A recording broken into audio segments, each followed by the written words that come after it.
Dear parents, Hare Krishna, हरे कृष्णा माता जी। Hare Krishna, Hare Krishna, Hare Krishna। ठीक है, तो आज का क्लास स्टार्ट करते हैं। आज का स्पेशल सत्र है health and well being of a child. What is a parents role. हाँ, पेरेंट का क्या रोल है बच्चे की हेल्थ अच्छा रखने के लिए और बच्चे का वेल बीइंग के लिए।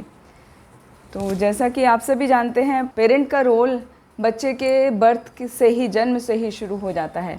और जब तक आप रहते हैं, जब तक आपका शरीर छूटता नहीं, तब तक आप पेरेंट रहते हैं। तो पेरेंट का रोल कोई छोटे समय के लिए नहीं है, वो बहुत लंबे समय तक के लिए होता है। तो हमें अपने बारे में जानना चाहिए कि हमें किस तरीके से अपने बच्चे के साथ में संबंध को बनाना चाहिए, जिससे पूरा समय, जितना भी समय हम बच्चे के साथ हैं, 25 साल, 30 साल, 35 साल, 40 साल, 50 साल, है ना, जैसी जिसकी एज है उसके अनुसार उतना समय हमें मिलता है अपने बच्चों के साथ में संबंध बनाने का, उनसे वार्तालाप करने का, कम्युनिकेट करने का। तो वो हमेशा बहुत ही अच्छा होना चाहिए, बहुत स्ट्रॉन्ग होना चाहिए। वो ही बेस्ट पेरेंट का रोल है, जो पेरेंट और बच्चे के बीच में कम्युनिकेशन एकदम अच्छा होना चाहिए। बच्चा अपने दिल की बात आपको कह सके और आप अपनी हर बात उसको समझा सकें प्रेम भाव से, बिना किसी आर्गुमेंट के। वो सबसे अच्छा होता है ना। तो पेरेंट और चाइल्ड का जो आपस का संबंध है वो दो चीज़ों पे मेन टिका हुआ होता है। एक तो बच्चे का हेल्थ और बच्चे का वेल बीइंग। तो बच्चे की हेल्थ के लिए हमको क्या करना चाहिए। हेल्थ में जब भी हेल्थ की बात आती है तो तीन चीज़ प्रमुख होती हैं, है ना। क्या है वो? खाना पीना यानी ईटिंग हैबिट्स, दूसरा बच्चे का खेलना कूदना यानी एक्सरसाइज हैबिट्स, और तीसरा बच्चे का सोना, हाँ, स्लीपिंग हैबिट्स। और बाकी उसके साथ में एडिशनल आता है बच्चे का रिक्रिएशनल वर्क और उसकी जनरल हैबिट्स, कि वो किस तरीके से काम कर रहा है और किस तरह से वो अपना लेजर टाइम, मतलब मनोरंजन का जो उसका समय है, वो उसको कैसे पास करता है। तो ये इन चार चीज़ों पे बेसिकली हेल्थ बच्चे की डिपेंड करती है। तो जैसे पहला लेते हैं ईटिंग हैबिट। तो ईटिंग हैबिट में हमें किस तरह से बच्चों को खिलाना चाहिए, बच्चों को क्या खाना चाहिए, क्या नहीं खाना चाहिए, उसके बारे में हमें नॉलेज होना बहुत ही आवश्यक है। जैसा कि आप सभी जानते हैं, भगवत गीता में बताया गया है कि 3 प्रकार के भोजन होते हैं। हाँ, सात्विक मोड में, in mode of goodness, in mode of passion and in mode of ignorance. ठीक है, तो सात्विक भाव में जो भोजन किया जाता है, या वो व्यक्ति जो सात्विक भाव में होता है, उसे किस किस तरह का भोजन पसंद है, उसके लिए भगवान श्री कृष्ण अर्जुन को बताते हैं भगवत गीता के 17वें अध्याय के 8वें श्लोक में। आयु सत्व बलारोग्य सुख प्रीति विवर्धनः रस्या स्निग्धा स्थिरा हृदया आहारा सात्विक प्रियः। मतलब वो भोजन जो हमारी आयु को बढ़ाने वाला है, हमारे बल को, शक्ति को बढ़ाने वाला है, हमें निरोगी रखता है, हमको सुख प्रदान करता है, और हम जिसको खा के सेटिस्फाई हो जाते हैं, हमें प्रीति उत्पन्न होती है, और ऐसा भोजन रस से परिपूर्ण होता है, हमारे हृदय को प्रिय लगने वाला होता है, वो भोजन सात्विक भोजन कहलाता है। तो ऐसा कौन सा भोजन है जिसमें ये सारे गुण मौजूद होते हैं? तो वो भोजन होता है मिल्क और मिल्क प्रोडक्ट्स, है ना। और दूसरा फिर विभिन्न प्रकार के शाक, तरकारी, भाजी, है ना, प्लांट प्रोडक्ट्स। फिर तीसरा दालें, वो भी प्लांट प्रोडक्ट हैं, लेकिन दालों को इसलिए अलग ले रहे हैं क्योंकि दाल जो है फुल ऑफ प्रोटीन्स होती हैं। प्रोटीन, हमारे शरीर का हर सेल में प्रोटीन होता है, तो प्रोटीन हमें बहुत ज़्यादा चाहिए। तो क्या कई बार क्या होता है, जो लोग शास्त्रों के नियमों का पालन नहीं करते, वो प्रोटीन को ज़्यादा पाने के चक्कर में वो नॉन वेजिटेरियन हो जाते हैं, जबकि वो नहीं जानते कि lots of protein is present in all kind of pulses. जितने भी पल्सेस हैं ना, जैसे मूंग दाल, अरहर दाल, चना दाल, इन सब में, और खासकर सोयाबीन जो होता है, तो उसमें प्रोटीन रिच होता है। जितने भी ग्राम हैं, राजमा हैं, वो सभी में प्रोटीन रिच होता है। तो ऐसे भोजन जो प्रोटीन रिच हैं वो बच्चों को खिलाने चाहिए। सब्जियां इत्यादि खूब खिलाने चाहिए, मिल्क और मिल्क प्रोडक्ट, कर्ड इत्यादि खूब देना चाहिए बच्चों को। फिर दूसरा भोजन जो हमारे शरीर को नुकसान देता है वो राजसिक या तामसिक होता है। जैसे भगवान बताते हैं ना, कट्व अम्ल लवण अति उष्ण तीक्ष्ण रूक्ष्ण विदाहिनः आहारा राजस येष्टा दुख शोक आमाया प्रदः। जो भोजन बहुत ही तीखा है, बहुत ही चटपटा है, गरम है और हमारे जिसको खाने से एकदम जलन होती है, एसिडिटी हो जाती है, वो अंदर जब जाता है तो अंदर हमारे इंटेस्टिनल वॉल में जो म्यूकस होता है उसको भी ख़त्म करता है, जिसकी वजह से हमें कई बार डिसेंट्री हो जाती है, कई बार कॉन्स्टिपेशन का प्रॉब्लम होता है, कई बार वॉमिटिंग हो जाती है ना। तो इस तरह की विभिन्न हमें परेशानियों को सामना करना पड़ता है यदि हम राजसिक तरीके के भोजन को खाना पसंद करते हैं, जो बहुत ही खट्टा है, बहुत ही तीखा है, बहुत ही रूखा है, बहुत ही गर्म है, बहुत चटपटा है, बहुत मसालेदार है, बहुत ही ज़्यादा तेल वाला है। तो ऐसे भोजन अवॉइड करने चाहिए। फिर तीसरा भोजन भगवान बताते हैं 17वें अध्याय के 10वें श्लोक में, यात यामम गतरसम पूति पर्युषितम चयत उच्छिष्टमपि चामेध्यम भोजनम तामस प्रियम। वो भोजन जो 3 घंटे पूर्व पकाया गया हो उसको खाना तामसिक भोजन कहलाता है, वो उसको खाना एकदम उचित नहीं है।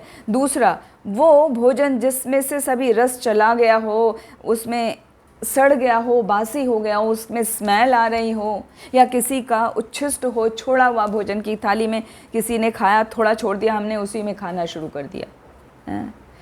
तो ऐसे भोजन जो हैं वो हमारी हेल्थ के लिए विनाशकारी होते हैं। जो भी यदि हम उच्छिष्ट भोजन खाते हैं, किसी का छोड़ा हुआ झूठन वाला खाते हैं, तो क्या होता है, जो बीमारी उसको होती है ना, कंटामिनेटेड डिजीज़ होती हैं, वो फैलती हैं, तो वो हमें भी हो जाती है, जैसे कॉमन कोल्ड, कफ, फीवर इत्यादि। और फिर उसके बाद में आपकी इम्यूनिटी सिस्टम कैसा है उस पर डिपेंड करता है। तो कहने का अर्थ ये है, जो भोजन सड़ा गला, बासी, किसी का झूठा छोड़ा हुआ, वो नहीं खाना चाहिए, वो तो स्ट्रिक्टली ही नहीं खाना चाहिए, नहीं हमें बच्चों को देना चाहिए। और दूसरा, जो तीखा है, चटपटा है, मसालेदार है, वो भी नहीं खाना चाहिए, वो अवॉइड करना चाहिए। तो सबसे अच्छा हमारे शरीर के लिए भोजन होता है जो बहुत ही रसीला है, मीठा है, जैसे फल हैं, तरकारियां हैं, दूध और दूध के बने हुए प्रोडक्ट्स हैं, दालें इत्यादि हैं। तो मटर, दाल, दलिया, ये सब हम खा सकते हैं। तो इस प्रकार हम डाइट का ध्यान रखते हैं। फिर दूसरी बात है, बच्चे का एक्सरसाइज कैसे कर रहा है, क्योंकि बच्चे क्या ग्रोइंग होते हैं। तो ग्रोइंग बच्चों को केवल खाना पीना ही ध्यान रखना ज़रूरी नहीं है, उनकी एक्सरसाइज भी उतनी ही इम्पॉर्टेंट है। तो उसके लिए उनको प्रॉपर एक्सरसाइज करनी चाहिए, है ना। प्रॉपर एक्सरसाइज कम से कम दिन में आधे से 1 घंटा तो ज़रूर फिज़िकल एक्सरसाइज उनको करनी चाहिए, उनको कोई गेम खेलना चाहिए। और यहाँ तक कि उनकी जो सोने की टाइम पीरियड है वो 6 से 7 घंटे होना चाहिए, बस उससे ज़्यादा नहीं। भगवद गीता के 6ठे अध्याय में आता है 17वें श्लोक में, युक्त हारा विहारस्य युक्त चेष्टस्य कर्मसु युक्त स्वप्नावबोधस्य योगो भवति दुःखः। मतलब वो व्यक्ति जो अपने आहार में, मतलब खाने पीने में, अपने आमोद प्रमोद की क्रियाओं में, अपने सोने में और जागने में और अपने विभिन्न प्रकार के कार्यों को करने में यदि वो संतुलित है, तो वो व्यक्ति विभिन्न प्रकार की परेशानियों से और दुविधाओं से दूर रहता है। उसको किसी प्रकार की भी कोई प्रॉब्लम नहीं होती, उसकी लाइफ पीसफुल होती है, सुखी होती है। तो सुखी जीवन का मंत्र यहाँ छिपा हुआ है भगवद गीता 6.17 में, युक्त हारा विहारस्य। जो भी हम खाएं बैलेंस डाइट खाएं, जो भी हम खेलें कूदें, जितना आवश्यक है उतना करें। सोना 6 से 7 घंटा सफिशिएंट होता है, उतना सोएं। और जो हम अपनी रिक्रिएशनल एक्टिविटी करते हैं वो भी बैलेंस्ड होनी चाहिए, नहीं कि खेल रहे हैं तो खेलते ही जा रहे हैं, सो रहे हैं तो सोए ही जा रहे हैं, टीवी देख रहे हैं, मोबाइल चला रहे हैं, यूट्यूब देख रहे हैं, तो वही चालू है। तो सब कुछ बैलेंस होना चाहिए, लिमिटेड होना चाहिए। तो इस बात का हमें ध्यान रखना चाहिए। तो एज बीइंग ए पेरेंट ये हमारा कर्तव्य बनता है कि बच्चे पर हम ध्यान दें कि वो प्रॉपर कर रहा है कि नहीं, है ना। साथ में मेडिटेशन, क्या वो मेडिटेशन कर रहा है। तो आप सभी पेरेंट जो यहाँ पर जुड़े हैं, आप सभी के बच्चे गुरुकुल में पढ़ते हैं, तो आप सभी बहुत भाग्यशाली हैं कि बच्चों को ऑटोमेटिकली उस गुरुकुल के सिस्टम में ढाला जा रहा है जो भगवान ने ऑलरेडी भगवत गीता में बताया है, युक्त हारा विहार से। उनका हर चीज़ वहाँ पर नियमित है। तो जब भी वो आपके पास आते हैं तो आपको उनका हेल्थ का, उनके वेल बीइंग का उसी प्रकार ध्यान रखना चाहिए। दूसरी बात आती है वेल बीइंग। तो ये तो हुआ उनका फिजिकल हेल्थ। अभी मेंटल हेल्थ, वेल बीइंग का मतलब है उनकी मेंटल हेल्थ, उनकी स्पिरिचुअल हेल्थ, उनकी सोशल हेल्थ और उनकी इमोशनल हेल्थ, वो सब मिला के वेल बीइंग कहलाता है। तो उसके लिए क्या करना है, हमें सबसे पहले ध्यान रखना चाहिए कि बच्चे के साथ हमारा रिलेशनशिप स्ट्रॉन्ग हो, है ना। बच्चे के साथ जब रिलेशनशिप स्ट्रॉन्ग होता है तो हम बच्चों से खूब बातें करें। जैसे कि जब बच्चे, अभी तो आपके पास समय है, आप आराम से बच्चे से जितना मर्जी टाइम उसके साथ बातचीत कर सकते हैं। लेकिन जब बच्चा वापस आ गया है स्कूल में, है ना, वो तो रेजिडेंशियल स्कूल में है, रोज़ शाम तो आपके पास नहीं आ रहा है, तो आप कैसे बातचीत करेंगे। वंस इन ए वीक या ट्वाइस इन ए वीक आपको मौका मिलता है बात करने का। तो जब भी आप बात करते हैं बच्चे से तो ये ध्यान रखना चाहिए कि बच्चों को खाली यही नहीं पूछे ठीक से खा रहा है कि नहीं, ठीक से पढ़ रहा है कि नहीं। जनरली यही दो सवाल होते हैं, है ना। पेरेंट की यही चिंता है कि बराबर खा रहा है और बराबर पढ़ाई कर रहा है, बाकी उन्हें कोई मतलब नहीं। उनको इस प्रकार बच्चे से बातचीत करना चाहिए कि बच्चे को लगे हाँ पेरेंट्स मेरा केयर कर रहे हैं, मुझे ध्यान रख रहे हैं। तो उनकी कोई भी एक्टिविटी उसको पूछें, आज बेटा क्या किया आपने स्कूल में, हैं, तो वो अपने बातें, वो क्लास के अपने फ्रेंड्स के साथ में जो भी है वो आपसे शेयर करेगा। तो उसकी अच्छी बातों को ढूंढिए कि उसने क्या अच्छी एक्टिविटी करी है, उसको अप्रिशिएट करिए, उसको अप्रिशिएट करिए। तो इसमें पहला नियम है कि पहला तो आपको कम्युनिकेट करना है बच्चे के साथ में, दूसरी बात आपको अप्रिशिएट करना है, तीसरी बात कैसे लव और केयर के साथ डील करना है। उसको खाली डांटना डपटना नहीं है, उसे खाली डांट ही नहीं सुनाना है कि तू ठीक से नहीं पढ़ता, तेरी गलती होगी, मार्क्स कमा रहे हैं, ये वो हम शुरू हो जाते हैं, है ना। तो वो नहीं करना चाहिए बच्चे को। पांचवी बात, बच्चे को एनकरेज करना चाहिए। किस चीज़ के लिए, कि आप ऑलरेडी आध्यात्मिक वातावरण में रह रहे हैं तो आप उसमें रह के घुल मिल के अपने टीचर्स की रिस्पेक्ट करो। जब आप टीचर्स की रिस्पेक्ट करोगे तो टीचर्स की रिस्पेक्ट करते करते टीचर्स क्या आशीर्वाद देते हैं, हमेशा ब्लेसिंग्स देते हैं बच्चों को। तो उनके ब्लेसिंग से बच्चे पढ़ाई में भी और अध्यात्म में भी आगे बढ़ते हैं। ये सूत्र, ये फॉर्मूला हम नहीं बोल रहे हैं, ये भगवान श्री कृष्ण ने बताया हुआ है, भगवत गीता में ही बताया है। देव द्विज गुरु प्राज्ञम पूजनम शौचमार्जवम ब्रह्मचर्यम अहिंसा च शारीरम तप उच्यते। यदि हमें शरीर की तपस्या करनी है तो सबसे पहला नियम है कि हमें देवताओं का यानी भगवान श्री कृष्ण का, द्विज यानी ब्राह्मणों का, गुरु यानी जो भी आपके टीचर हैं, प्राज्ञ टीचर के इक्विवेलेंट जो हैं यानी जो आपके एल्डर हैं, आपके पेरेंट हैं, उन सब का पूजनम हमें आदर करना चाहिए। तो इतने सब व्यक्तियों को पूजना चाहिए। ये नहीं कि सपोज़ किसी बात से बच्चे को समझ में नहीं आ रहा है ना, फॉर एग्ज़ाम्पल कई बार बच्चे को नहीं आता है, क्लियर नहीं होता है, तो उसको ये नहीं कहना चाहिए कि अरे तुम जो है ठीक से ध्यान नहीं देते हो, ये है वो है। उनको जाके बोलो कि आप टीचर से दोबारा पूछो, दोबारा समझो, तिबारा समझो। और टीचर के पास कैसे जाओ, रेस्पेक्टफुल वे में जाओ, टीचर की खिल्ली नहीं उड़ाओ। तो वो चीज़ें पेरेंट इम्बाइब करते हैं बच्चों के अंदर कि यहाँ पर आप आए हो तो बच्चों आपको टीचर्स को क्या फुल रेस्पेक्ट देना है, जो वो पढ़ा रहे हैं उसको समझना चाहिए अच्छे से। और कैसे शौचम आर्जवम, पवित्रता का पूरा ध्यान रखना चाहिए।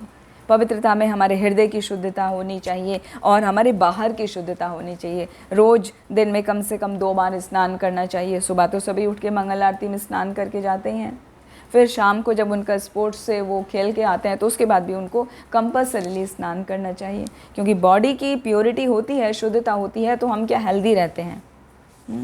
फिर आर्जवम, एकदम सरल स्वभाव होना चाहिए।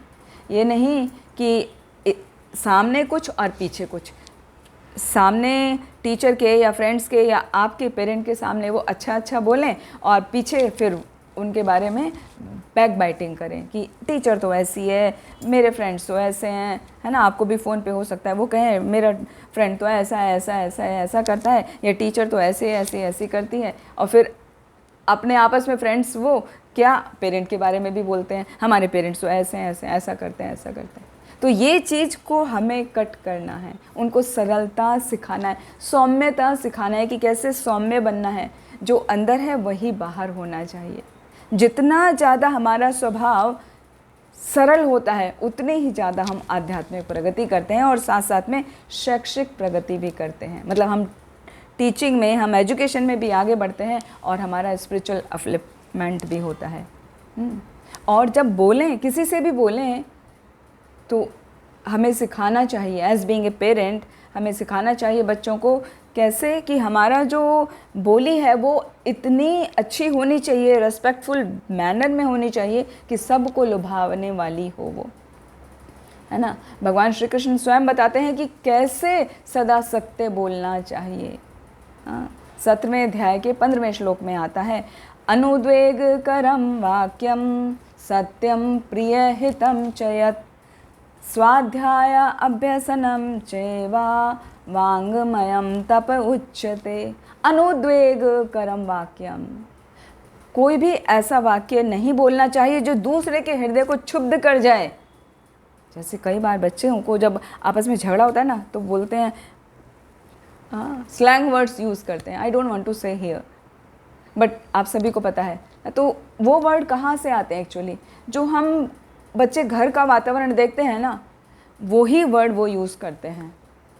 या बच्चे आपस में जो जिस एनवायरनमेंट में रह रहे हैं वहाँ से वो सीखते हैं, उसका प्रभाव इतना अधिक पड़ता है। जो भी बच्चे सुनते हैं उसका प्रभाव हम बताने कितना ज़्यादा पड़ता है। वो रिसर्च की गई है, उसके अनुसार, एक रिसर्च के अनुसार बच्चे जो भी सुनते हैं बाहर से सोसाइटी में, उसका केवल 10% इफेक्ट आता है। कितना? 10%। और जो बच्चे स्कूल में अपने टीचर से सीख रहे हैं, अपने कंपनी में सीख रहे हैं, मतलब अपने क्लासमेट के साथ सीख रहे हैं, वो 20% उनका काम करता है ना। उनकी उतनी अंडरस्टैंडिंग होती है। फिर उनके अपने थॉट भी होते हैं बच्चे के। तो वो थॉट कहाँ से आते हैं? वो थॉट बेसिकली वो जो पेरेंटल इम्बाइब जो उन्होंने किया है ना, बचपन से बच्चों को सिखाया है, सो कॉल्ड हमने जो गुण दिए हैं उन्हें, या संस्कृति जो हमने प्रदान की है, उसका प्रभाव 20% होता है। बच्चे के थॉट वैसे ही काम करते हैं। फिर चौथी बात, family environment. Family environment 40% effect करता है। हमारा परिवार का, जिनके बीच में हम रह रहे हैं, उनका एनवायरनमेंट कैसा है। क्या सभी प्रेम पूर्वक रह रहे हैं या आपस में रोज़ झगड़े होते हैं घरों में, है ना। क्योंकि ये कलयुग है, तो कले दोषे निधे राजन अस्ति है एको महान गुणा, है ना। कलयुग पूरा दोषों से ही भरा पड़ा है। प्रायेण अल्प आयुषा कलोऽस्मिन् युगे जना मंदा सुमंद मतयो मंद भाग्या उपद्रुता। श्रीमद् भागवतम के प्रथम स्कंद के प्रथम अध्याय के 10वें श्लोक में बताया गया है कि कैसा है कलयुग, एकदम दोषों से परिपूर्ण है। लोगों का भाग्य मंद है, वो लेज़ी हैं, वो कुछ करना नहीं चाहते, और वो क्या झगड़ालू हैं, आपस में झगड़ा ही करते रहते हैं। तो यदि हमारे घर का वातावरण ऐसा है तो बच्चे वही सीखेंगे, तो उसका असर 40% पड़ता है। और बाकी सब कुछ मिला के यहाँ वहाँ वो 10% इफ़ेक्ट होता है। तो इस तरीके से बच्चे का बिहेवियर इन सब बातों पर निर्भर करता है, वो क्या देख रहा है, क्या सुन रहा है। तो फैमिली का 40% है, स्कूल का केवल 20% है। तो हमें ये ध्यान रखना चाहिए, ये नहीं सोचना चाहिए हमने बच्चे को स्कूल में भेज दिया अभी तो वो एकदम आइंस्टाइन बन जाएगा या वो कोई वैष्णव आचार्य बन जाएगा बड़ा। हाँ, तो वो तभी पॉसिबल है जब आपका घर का एनवायरनमेंट अच्छा हो, है ना। या ये भी नहीं सोचना चाहिए कि स्कूल में भेजा है तो अभी पता नहीं कैसा निकलेगा, चिंता में रहें।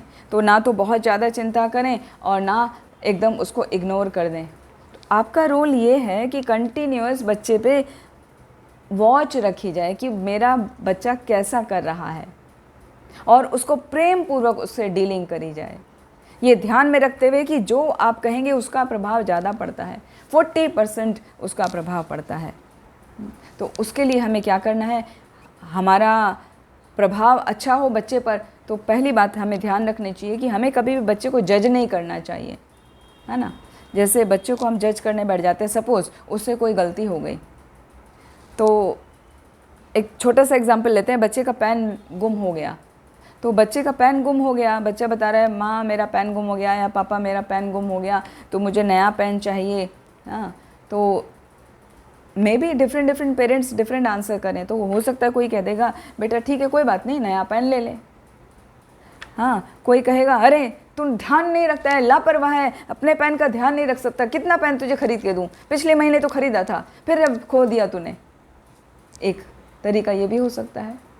हाँ, एक तरीका ये भी हो सकता है कि बच्चे ने पेन खोया और उसने क्या, दूसरे का बिना पूछे, है ना, बिना परमिशन के उसने पेन ले लिया और काम कर लिया। तो वो बच्चा यदि बताए कि मैंने दूसरे के फ्रेंड का पेन लेके काम किया, तो वो कहने लगे पेरेंट अरे वाह बहुत बढ़िया किया तूने तो।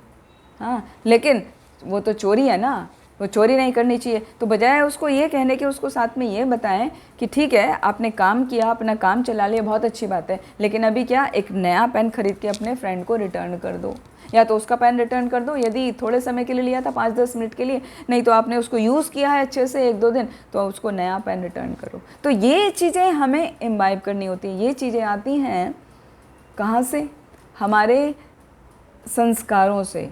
जो हमारे अंदर संस्कार होंगे वही हम बच्चों को देंगे। और जनरली होता क्या है पता है, पेरेंट्स क्या करते हैं, हमारे पेरेंट ने हमारे साथ जो किया था या तो हम वही करेंगे, हमें तो उतनी फैसिलिटी नहीं मिली थी, तो हम तुमको तो इतनी फैसिलिटी फिर भी दे रहे हैं, थोड़ा ध्यान रखो।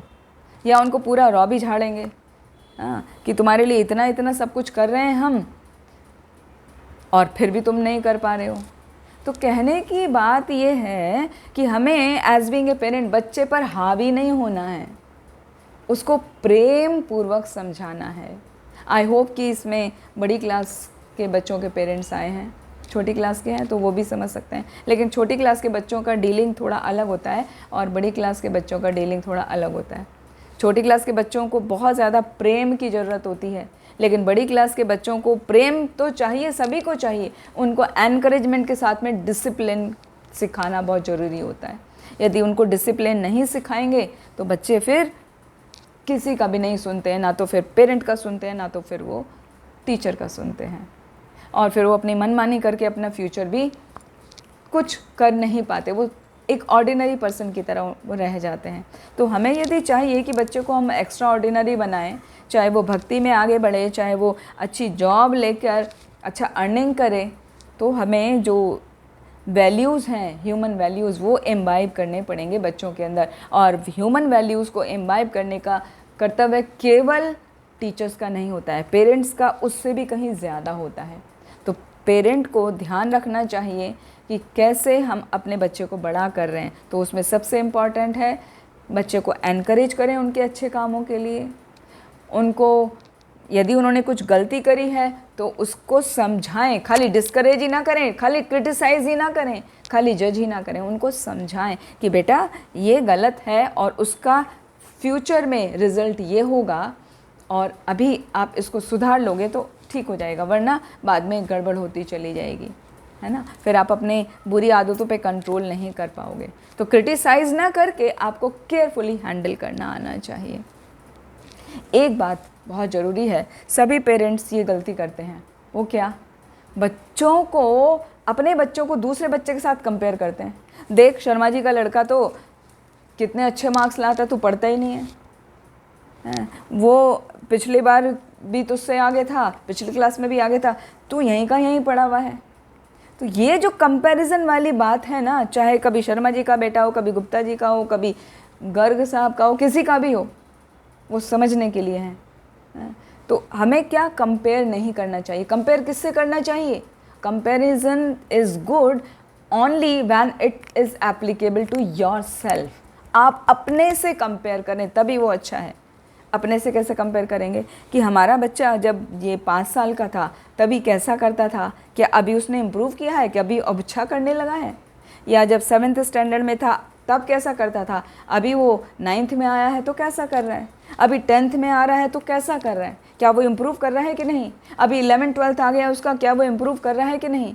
तो वहाँ से आपको कंपैरिजन करना चाहिए, और यदि वो आगे बढ़ रहा है तो उसको प्रोत्साहन देना चाहिए, उसको एनकरेज करते जाना चाहिए, पढ़ाई के लिए भी और भक्ति के लिए भी। क्योंकि दोनों जब ये समान रूप से चलते हैं ना, पैरेलल, जैसे ट्रेन होती है ना, ट्रेन की 2 पटरियाँ होती हैं, दोनों पटरियाँ बराबर चलती हैं। तो हमारी जो BGIS के बच्चे हैं उनकी ट्रेन के दोनों पहिए, एक भौतिक पे चल रहा है और एक आध्यात्मिक पे चल रहा है, लेकिन इतना अच्छा बैलेंस है उसमें कि वो यदि बराबर से अपने मटेरियल अप्रोच रखेंगे और स्पिरिचुअल अप्रोच बराबर रखेंगे और दोनों को साथ साथ चलाएंगे, तो उनकी गाड़ी जो है कहाँ जाएगी, अपने गंतव्य पे ज़रूर पहुंचेगी। मतलब उन्होंने जो डिसाइड किया है अपनी लाइफ में, दे कैन गेट इजीली, बहुत आसानी से वो प्राप्त कर सकते हैं। लेकिन यदि या तो वो अपने फिज़िकल हेल्थ का ध्यान देंगे, पढ़ाई पे नहीं देंगे, या फिज़िकल का ध्यान दे रहे हैं और पढ़ाई का ध्यान दे रहे हैं, स्पिरिचुअल का कुछ नहीं दे रहे हैं, मंगल आरती नहीं जा रहे हैं या चैंटिंग नहीं कर रहे हैं, तो उनका डिसबैलेंस हो जाएगा। क्योंकि वो क्या है, ट्रेन तो 2 पटरी पे चल रही है ना, अब दोनों पटरी पे समान रूप से दौड़ना पड़ेगा ना दोनों पहियों को। एक भी स्लो पड़ गया तो क्या होगा, ट्रेन तो डिसबैलेंस होकर गिर जाएगी, वहीं रुक जाएगी। तो इसके लिए एज बीइंग ए पेरेंट हमें बच्चों को प्रोत्साहित करते रहना चाहिए कंटिन्यूअस, कि बेटा आप ये जो कर रहे हो ना स्पिरिचुअलिज्म में, ये जो आपका चैंटिंग है, अभी हम करेंगे चैंटिंग, वो बहुत इम्पॉर्टेंट है, तो वो ज़रूर हमें करना चाहिए। क्योंकि जब हम चैंटिंग करते हैं ना, तो चैंटिंग करने से बच्चे का कंसंट्रेशन बहुत अच्छा डेवलप होता है, उसका फोकस बहुत अच्छा डेवलप होता है। और जब वो एक बार सीख जाता है ना कि फोकस कैसे बनाना है, तो 1 घंटे की स्टडी वो 10 मिनट में या 15 मिनट में ख़त्म कर लेता है। हमने खुद देखा है, अपना ऑब्जर्वेशन बता रहे हैं। वही एक चैप्टर एक बच्चा पढ़ लेता है 20 मिनट में, सपोज़ फुल चैप्टर, हाँ बड़ी क्लास की बात कर रहे हैं, 20-25 मिनट में या हाफ एन आवर में उसने पूरा चैप्टर कवर कर दिया, जिसमें 10-15 पेज हैं। छोटे बच्चे की नहीं बात कर रहे, बड़े की। 10-15 पेज का उसने आधे घंटे में पूरा चैप्टर फिनिश कर दिया, with full focus, with full understanding. और दूसरा बच्चा आधे घंटे में खाली 2 ही पेज पढ़ पाया, 2 भी उसको समझ नहीं आ रहे हैं। तो क्या फ़र्क है, फ़र्क क्या है सोचिए, कोई शेयर कर सकता है अपनी बात को, क्या फ़र्क है। एक बच्चा आधे घंटे में 10 पेज पढ़ ले रहा है जो टीचर पढ़ा चुकी है, और एक बच्चा उसी को आधे घंटे में केवल 2 ही पेज पढ़ पा रहा है, वो भी पूरा समझ नहीं पा रहा है, जबकि टीचर पढ़ा चुकी है। तो क्या फ़र्क है, ऐसा क्यों हो रहा है? माताजी, उसका कॉन्शियस होना, हाँ, पढ़ाई के प्रति उसके महत्व को समझते हुए, हाँ, उसके प्रति पूर्ण फोकस, मतलब हाँ, एकदम ध्यान का चेष्टा वाली बात। बिल्कुल, हाँ आपने एकदम सही कहा वर्ड, फोकस, हाँ ध्यानम, हाँ म्यूट कर लीजिए, थैंक यू। तो फोकस जो है वो एकदम अच्छा होना चाहिए। वो कैसे आएगा फोकस, वो बच्चे को सिखाना है। सपोज़ हमारा फोकस बिगड़ता है, किसी का भी बिगड़ता है, ऐसी बात नहीं है कि जो बच्चे इंटेलिजेंट होते हैं उनका फोकस हर समय एकदम बराबर ही होता है, वो भी कई बार नहीं मन होता है तो उनका फोकस नहीं कर पाते, वो कॉमन चीज़ है। तो ऐसा भी नहीं है कि घबरा जाना है उस बात से। लेकिन जब बच्चे का फोकस नहीं बन रहा है तो उसको बताना है कि बेटा डू सम चैंटिंग, ध्यानपूर्वक बैठ के चैंटिंग करो, 1 राउंड कर लोगे तो आपका फोकस बन जाएगा, है ना। क्यों, जब आपने चैंटिंग किया तो डायरेक्ट भगवान से क्या लिंक हो गया और आपका फोकस बन जाता है। क्योंकि भगवान भी मर्सी अपनी देते हैं, ब्लेसिंग्स देते हैं उस बच्चे को जो उनसे कनेक्ट कर रहा है, और जो कनेक्ट ही नहीं कर रहा, जो अपने आप ट्राई कर रहा है, उसको ब्लेसिंग्स नहीं मिल पाती, फिर वो अपने आप ही करता रहता है। इसलिए फोकस इज़ मोस्ट इम्पॉर्टेंट, और फोकस में मेन है हमारा चैंटिंग। तो जब भी कभी बच्चे का फोकस नहीं बन रहा हो तो उसको बताना चाहिए बेटा 1 राउंड बैठ के ध्यानपूर्वक चैंटिंग करो, और फिर उसके बाद आप पढ़ाई करो, कंटिन्यू करो, फिर आपका फोकस बनेगा। ठीक है, तो हेल्थ का हमने बता दिए सभी पॉइंट्स, कैसे बच्चे का ख्याल रखना चाहिए, हमें बैलेंस डाइट लेनी चाहिए, हमें स्लीपिंग आवर्स हमारे 6 to 7 आवर्स होने चाहिए। हाँ, और ये अभी आपके लिए भी, पेरेंट्स के लिए भी बता रहे हैं, यदि आपकी एज ज़्यादा है 6 और या बीमार हैं तो आप 7 आवर्स से ऊपर लेना चाहें स्लीप तो ले सकते हैं, लेकिन वो परिस्थिति के हिसाब से। जो जनरल है वो है 6 to 7 hour sleep is more than sufficient. ठीक है, फिर कुछ फिज़िकल एक्सरसाइजेस करनी चाहिए। क्यों? जिससे हम फिज़िकल एक्सरसाइज करते हैं तो हम क्या फिट रहते हैं, बॉडी फिट रहती है तो हमारा वर्किंग एबिलिटी जो है, वर्किंग स्किल्स हमारी ज़्यादा एफिशिएंटली हम काम कर पाते हैं। तो हमें एक्सरसाइज ज़रूर करनी चाहिए। फिर मेडिटेशन करना चाहिए, डेली हमें भगवान के नाम का जप करना चाहिए। फिर वेलबींग में हमने बताया क्या, फीलिंग को समझने के लिए, बच्चे की फीलिंग को समझने के लिए बच्चे के साथ कम्युनिकेशन अच्छे से होना चाहिए, कम्युनिकेशन स्ट्रांग होना चाहिए। कम्युनिकेशन में हम कई बार वो करते हैं कि हाँ हम बच्चे से बात कर रहे हैं, बच्चा कुछ बोल रहा है, हम सुन रहे हैं, ठीक है, लेकिन सुनते वक्त हम प्रॉपरली सुन रहे नहीं रहे हैं, हम अपने काम में बिजी हैं, हम अपना कुछ और काम कर रहे हैं और बच्चा बोल रहा है, तो उसमें क्या होता है, वो कम्युनिकेशन स्ट्रांग नहीं हो पाता, वो रिलेशनशिप स्ट्रांग नहीं हो पाता। तो जब आप बच्चे से बात कर रहे हैं, चाहे थोड़ी देर के लिए बात कर रहे हो, उस समय अपना काम छोड़ के बच्चे को सुनना चाहिए, तब रिलेशनशिप स्ट्रांग होता है, तब बच्चा अच्छे से डेवलप करता है। वरना बड़े होके ये होता है, कौन पेरेंट, ठीक है ना, अपनी तो ड्यूटी सब करते हैं, आपने कौन सा अलग काम कर दिया, फिर बच्चे ऐसा डायलॉग बोलते हैं और उस समय पेरेंट्स को बहुत हर्ट होता है। तो उसके लिए ज़रूरी है कि हमारा बच्चों के साथ में कम्युनिकेशन अच्छा हो, और कैसा हो, लविंग रिलेशनशिप हो, केयरिंग हो, हमेशा डांटना डपटना नहीं, तो क्रिटिसाइज़ ना करें बच्चों को, बच्चे को जज ना करें, बच्चे को दूसरे बच्चे से कंपेयर ना करें, बात बात में बच्चे को भाषण ना देते बैठें, ऐसा नहीं ऐसा होता है, ऐसा नहीं ऐसा होता है, जो हम कह रहे हैं वही ठीक है, वो नहीं। तो उसको भी समझने की कोशिश करें, वो किस स्थिति में है, क्या है ना, उसके हिसाब से आप समझें। उस बात को हमेशा ध्यान रखें कि आपने जो जो प्रॉब्लम फेस की हैं वो प्रॉब्लम औरों को ना फेस करनी पड़े। हम बता रहे थे कि बच्चे को कैसे कनेक्ट करना चाहिए, बच्चे के साथ में कम्युनिकेट कैसा करना चाहिए, विद लव एंड केयर, और बच्चे को हमेशा अप्रिशिएट करें, उसमें अच्छाई ढूंढें, क्या उसमें अच्छाई है। कुछ भी छोटा सा भी इंसिडेंट हो तो ये नहीं, हम लोगों को क्या लगता है, बच्चे ने कुछ बात बतानी शुरू करी, हम तुरंत उसे डांटना शुरू कर देते हैं। पहले उसकी बात आराम से सुने, पूरी सुन के उसमें फाइंड आउट करें कि कुछ तो अच्छा है इसमें, तो अच्छी बात समझ के पहले उसको अप्रिशिएट करें। तो कम्युनिकेट किया, फिर उसको अप्रिशिएट किया, फिर उसमें यदि हमें लग रहा है कि हमें सुधार करने की ज़रूरत है, बच्चे को इम्प्रूव करना चाहिए, फिर प्यार से लविंग और केयरिंग वे में उसको समझाएं कि बेटा ऐसा नहीं, ऐसा करना चाहिए। तो discipline is also most important, क्योंकि डिसिप्लिन लाइफ जो होती है वो आपको सक्सेस के पीक तक लेके जाती है ना, पिन्नेकल तक लेके जाती है, टॉप तक लेके जाती है। तो यदि आपको ये हो कि आपको बच्चे को बहुत बड़ा इंजीनियर बनाना है, या डॉक्टर बनाना है, या सीए बनाना है, या बहुत बड़ा साइंटिस्ट बनाना है, या आप चाह रहे हैं कि वो फुल टाइम डिवोटी बने, वो एक अच्छा प्रीचर बने, वो किसी टेम्पल का प्रेसिडेंट हो के कुछ अच्छा काम करे, भगवान की सेवा में लगा रहे, जो भी आपका गोल हो या बच्चे का गोल है, जो भी, उसको प्राप्त करने के लिए सबसे ज़रूरी है डिसिप्लिन। तो डिसिप्लिन्ड लाइफ होना अत्यंत आवश्यक है। जब भी हम कंफर्ट में चले जाते हैं ना, तभी हमारी लाइफ में प्रॉब्लम आती हैं। तो हमें कंफर्टेबल जोन में नहीं जाना चाहिए कि आज की, जैसे आज की पढ़ाई पूरी हो गई, चलो रख देते हैं, आज थोड़ा एक्स्ट्रा सो लेते हैं, या आज चलो और घूम के आ जाते हैं, कुछ और कर लेते हैं।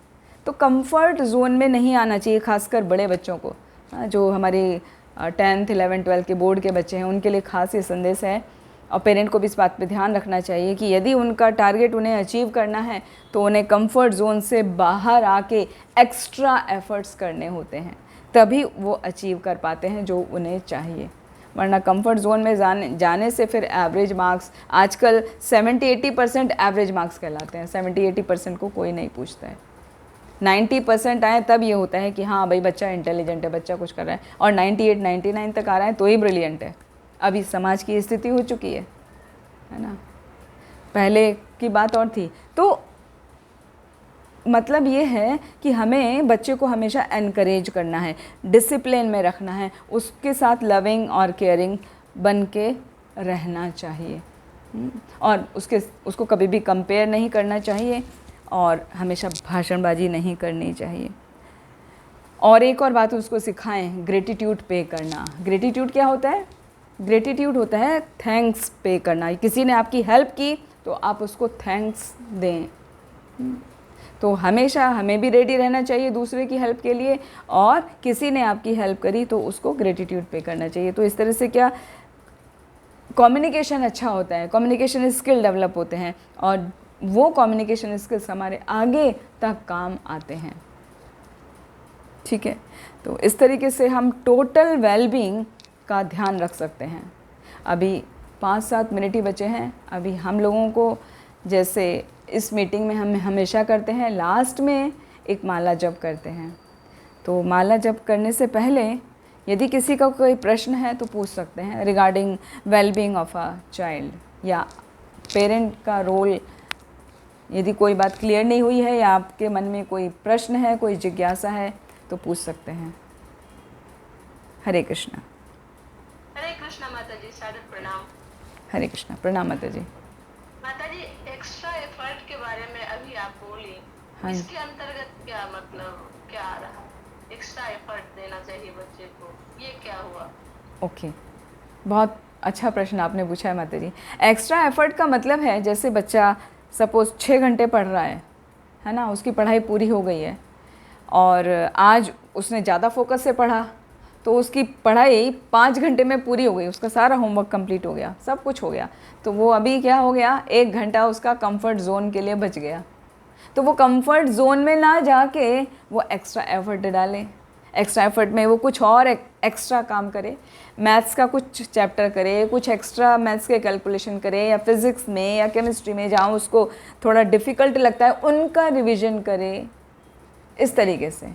या म्यूज़िक का उसको शौक़ है तो थोड़ा म्यूज़िक का सिंगिंग या प्लेइंग करे। तो मतलब उस 1 घंटे को वेस्ट ना करे। माता जी, बेहद अच्छा जानकारी पूरा दिए आप। थैंक यू माता जी। बच्चे को उत्साहित भी मतलब किया जा रहा हो, सारा उसकी आवश्यकता का भी ध्यान रखा जा रहा हो, जी। उसको खूब हर बात के लिए उसको प्रोत्साहित कि तुम सब कुछ अच्छा कर सकता है, तुम बहुत अच्छा हो, तुम ऐसे हो, तुम वैसे हो, मतलब हर चीज का ध्यान रखा जाए। फिर भी बच्चा उतना वो वैल्यू ना दे तो फिर क्या करना चाहिए? हाँ, बहुत बहुत प्रैक्टिकल प्रश्न पूछा है आपने। यदि बच्चा ऐसा कर रहा है आपके सब कुछ करने के बाद में, तो आपको मन में थोड़ा धैर्य रखना चाहिए।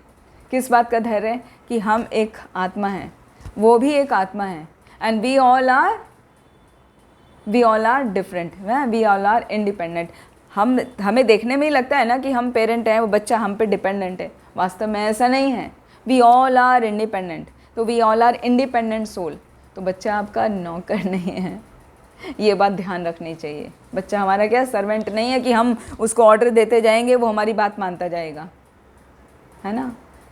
तो हम ऑर्डर करेंगे, वो हमारी ऑर्डर की सप्लाई करता जाएगा, ऐसा नहीं है। यदि वो कर रहा है बहुत अच्छी बात है, रिलेशनशिप बेस्ट होना चाहिए। यदि ऐसा नहीं हो रहा है तब उसके बाद में मन में धैर्य लाइए कि बच्चा क्या, वो इंडिपेंडेंट सोल है, इंडिविजुअल सोल है, मैं इंडिविजुअल सोल हूँ। मेरा क्या कर्तव्य है, मेरी प्रेस्क्राइब ड्यूटी क्या है, उसे समझाना। वो भी बार बार नहीं, 1 बार 2 बार, मैक्सिमम 3 बार। 3 बार से तो ऊपर कभी भी एक बात को समझाने ही नहीं चाहिए। छोटा बच्चा छोड़ दीजिए, 5 साल से छोटा, उस समय पेरेंट को 10 बार क्या 1000 बार भी बताना पड़े तो बताना चाहिए। लेकिन धीरे धीरे जैसे वो ग्रो करता है, क्योंकि बच्चे का 5 साल की उम्र तक ब्रेन कम्प्लीटली डेवलप हो चुका होता है। हमें लगता है कि छोटा बच्चा है, ऐसा कुछ नहीं है, उसका ब्रेन कम्प्लीटली डेवलप हो जाता है।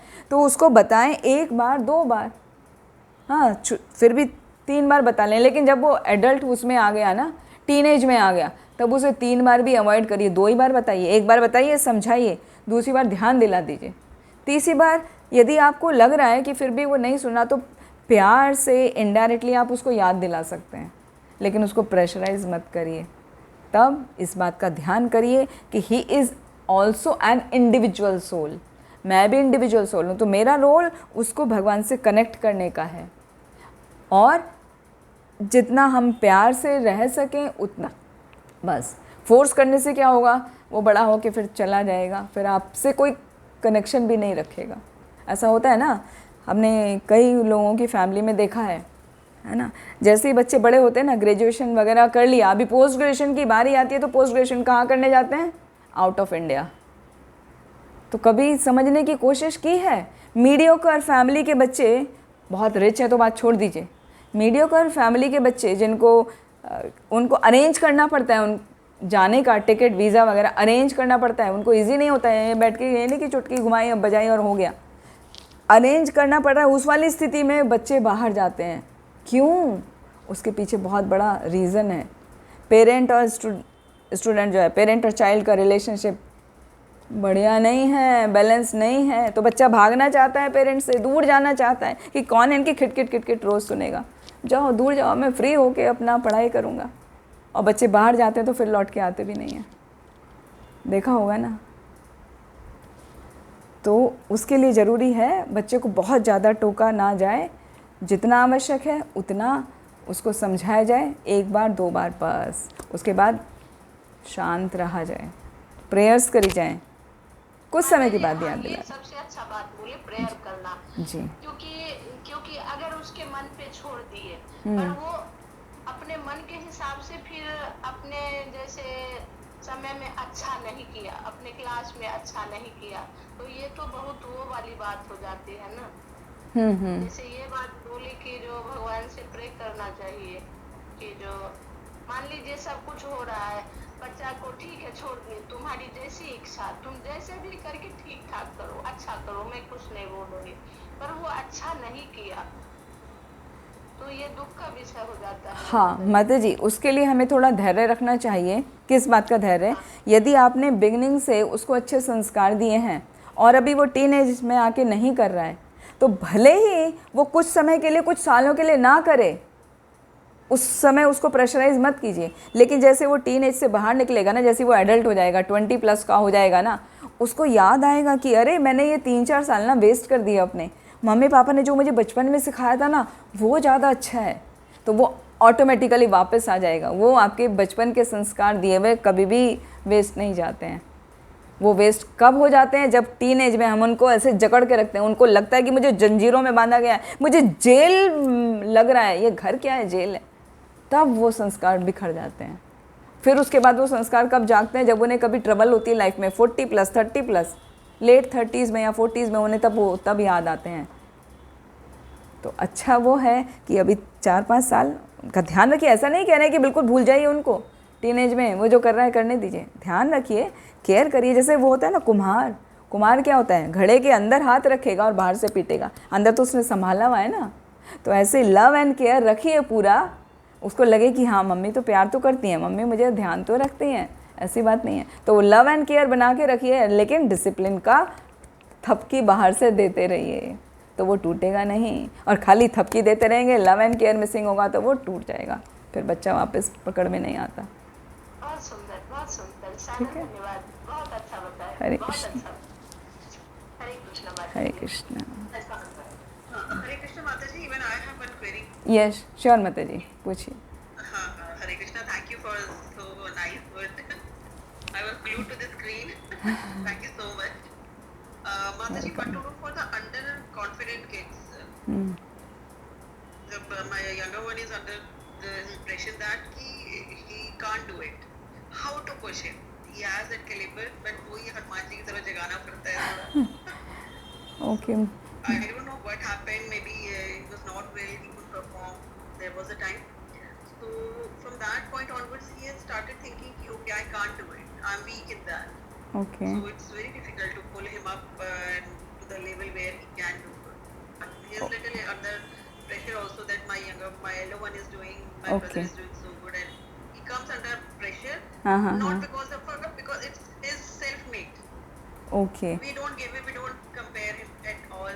He is different soul and he is different soul. His caliber is Good. different. He is good Yes. in other things. We keep on telling him. हाँ, Never compare with the brothers, not even with the classmates. I always tell him कि your competition is with you only. हाँ, You should prove yourself good, not to us. not to anyone. Okay. So Very nice. हाँ, so Mataji, what you can do? First of all, तो keep him telling some simple things according to his age. 6th standard के बच्चे को जितना, जैसे हमने बताया, love and care उसको ज़्यादा चाहिए, और थोड़ा थोड़ा डिसिप्लिन भी उसको करना शुरू करिए, क्योंकि अभी 6th स्टैंडर्ड में। साथ में आप एक काम कर सकते हैं, इंस्टेड ऑफ यू टेलिंग और giving him to instruction, tell Shloka to handle him. भाई करेगा ना, what fighting? They keep fighting like dogs.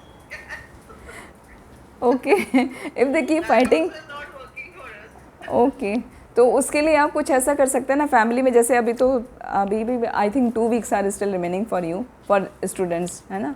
तो अभी 2 वीक का समय है, आप घर में कुछ ऐसी एक्टिविटी कराइए कि हम चारों, है ना, प्रभु जी आपके होंगे और बच्चे दोनों सब मिल के साथ बैठ के खाएंगे। अभी आप लोगों के जाने का टाइम आ रहा है ना, तो हम क्या कर रहे हैं, साथ बैठ के खा रहे हैं। जैसे भी आपका लाइफ स्टाइल है, नीचे बैठ के खाते हैं आसन पे या डाइनिंग टेबल पर, जैसे भी आप खाते हैं, साथ बैठ के खाएंगे। फिर साथ बैठ के थोड़ा सा जप करेंगे, कम से कम 2 राउंड तो चारों मिल के साथ करेंगे। और उसके बाद में डाइनिंग के बाद में, मतलब रात का भोजन करने के बाद में, रात का इसलिए बोल रहे हैं क्योंकि दिन में सुबह को सबको भागम भाग लगी रहती है, अपना अपना काम करना होता है, रात को थोड़ा सा फ्री होता है। तो उसके बाद में अपना दिन की जो एक्टिविटीज़ है ना, कि आज मैंने ये किया, आज मैंने ये किया, आज मैंने वो किया, अपना अपना सब शेयर करो। ये नहीं खाली बच्चों से पूछना है, तो बताओ तुमने क्या किया आज, तुमने कौन सा सब्जेक्ट पढ़ा, ये नहीं किया, वो नहीं किया, ये रह गया, ऐसे हिटलर शाहे वे में नहीं, प्यार से, आज बेटा क्या किया आपने, अच्छा आप बताओ, वेरी गुड, कुछ किया तो भी वेरी गुड, नहीं किया कोई बात नहीं, कल करेंगे, ठीक है। आप कोशिश करना, वहाँ पे कंपैरिजन मत करना कि नहीं अच्छा भैया ने करा है आप नहीं कर पाए, कोई बात नहीं कल करना, तो कंपैरिजन तो आ गया ना। तो कंपैरिजन बिल्कुल भी ना है, इस बात का ध्यान रखो। और साथ में ये नहीं कि खाली बच्चों को पूछना है, बच्चों को बताया, अपनी भी बताओ, आज मैंने क्या किया पूरा दिन, give your report to them. और उन्हें बताओ कि कैसे आपने, मतलब कम समय ने बचा था फिर भी आपने अपने टास्क को कंप्लीट किया। हाँ, घर में सपोज़ कोई गेस्ट आ गया तो उनको भी टाइम दिया। फिर आपके प्रभु जी उनको बताएं कि आज उनकी कैसी दिनचर्या रही, कैसे उन्होंने मैनेज किया, या क्या क्या उन्होंने अच्छा किया, कैसे अपने टाइम को यूटिलाइज़ किया सही तरीके से।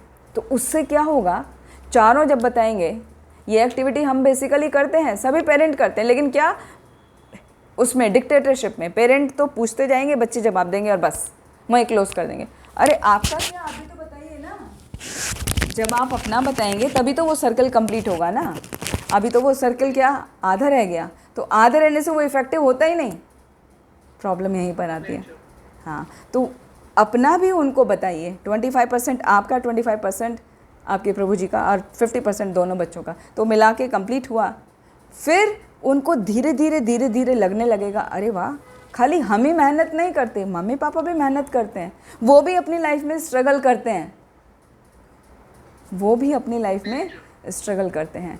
और श्लोका को मैंने एक बार बोला था हैंड राइटिंग के लिए, इज ही हियर श्लोक? श्लोक, आर यू इम्प्रूविंग बेटा योर हैंड राइटिंग?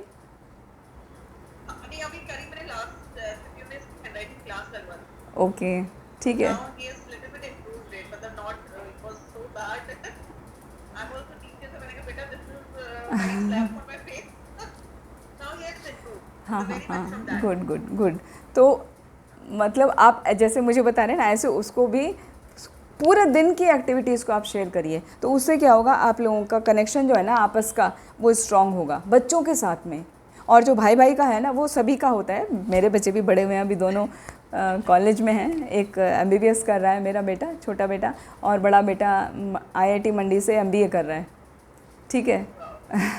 तो बच्चे जब वो छोटे थे, टीनेज में थे, वो भी फाइट करते थे, झगड़ा करते थे, लेकिन फिर हैंडल करना आना चाहिए। उनको बताते थे, भाई छोटा को बोलते थे भाई है बड़ा ना, उसको रेस्पेक्ट करो, ऐसे नहीं करते हैं। फिर बड़े को समझाते थे, छोटा भाई है उसको रेस्पेक्ट करो, प्यार करो, बड़े की जिम्मेदारी ज़्यादा होती है, उसका ध्यान रखो, अपने आप भले ही कम खा लो, उसको ध्यान रखो। फिर वो धीरे धीरे धीरे धीरे वो होता जाता है। एकदम कोई भी काम ना माता जी जल्दी से नहीं होता कि हमने आज इंस्ट्रक्शन दिया और आज ही शुरू हो गया, उसमें टाइम लगता है। तो अभी 15 डेज़ का टाइम है, start this activity from today itself.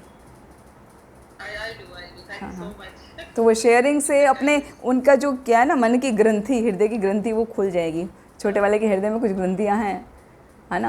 आप He has got हाँ many things he हाँ हाँ, तो वो इमोशंस उसके आएंगे बाहर, वो इमोशन उसके बाहर आने दो। उसमें हाँ ऐसा सोचता है तू, हाँ ये सब मत करिएगा प्लीज़। आने की ट्राई। तो उसको अपने दिल की बात लाने दीजिए, कहने दीजिए, फिर ऑटोमेटिकली धीरे धीरे स्ट्रांग होगा। वो भाई को भी रेस्पेक्ट करेगा, फिर आपको भी सुनेगा, और वो डेफिनेटली अच्छा करेगा स्टडीज़ में भी। ठीक है। हाँ, और इसके साथ में खाने पीने का भी जो है ना, खाने पीने में भी कभी उसकी फेवरेट्स डिश बनाओ, कभी उसकी बनाओ, कभी अपनी बनाओ, कभी हस्बैंड की बनाओ, और फिर सबको, यदि कोई बच्चा नहीं भी खा रहा है, मुझे ये नहीं पसंद, नहीं आज आपको खाना है, आप आज आपके लिए चैलेंज है, आपको वो पसंद है, मुझे नहीं पसंद है, मैंने खाया ना, आज आपको आपका टर्न है, मैनेज करना आना चाहिए। तो वहाँ उसे सिखाओ, मैनेज करना आना चाहिए, एडजस्ट करना आना चाहिए। तो धीरे धीरे उसको लगेगा कि सब हम चारों एक साथ कर ही रहे हैं ना, तो फिर वो अच्छी बात है, करना चाहिए, मैं करूँगा, उसका चेंज हो जाएगा। ठीक है, Thank you so much. ये वेलकम। हरे कृष्णा। बहुत अच्छा लगा, बहुत अच्छा लगा, बहुत अच्छा बात, बहुत बारीकी से बताई, बहुत व्यवस्थित से बताई। और थैंक यू। बात जो अनुशासन जीवन के लिए सबसे जरूरी है, हमारा लक्ष्य प्राप्ति के लिए, ये बहुत अच्छा लगा, बहुत थैंक यू। तो हो सकेगा। थैंक यू प्रभु जी। बताया बच्चों के बारे में, इतना सा केयर करना चाहिए, इतना डीप में बताया, बहुत सारी चीजें हमने आज तक सुनी नहीं, वो सुनने को मिली, तो थैंक यू वेरी मच। ये आपका अनुभव है। Thank you. और बहुत बहुत धन्यवाद, इसी प्रकार से आप हमें अवगत कराते रहे। जी जी, धन्यवाद प्रभु जी। उम्मीद करते हैं फिर आगे मिलेंगे। हाँ जी बोलिए प्रभु जी। दिल से कहते हैं कि हमेशा आप जो इसी प्रकार से जो है सामंजस्य बनाए रखें और इम्प्रूव करने के लिए समय समय पे क्लास देते रहें।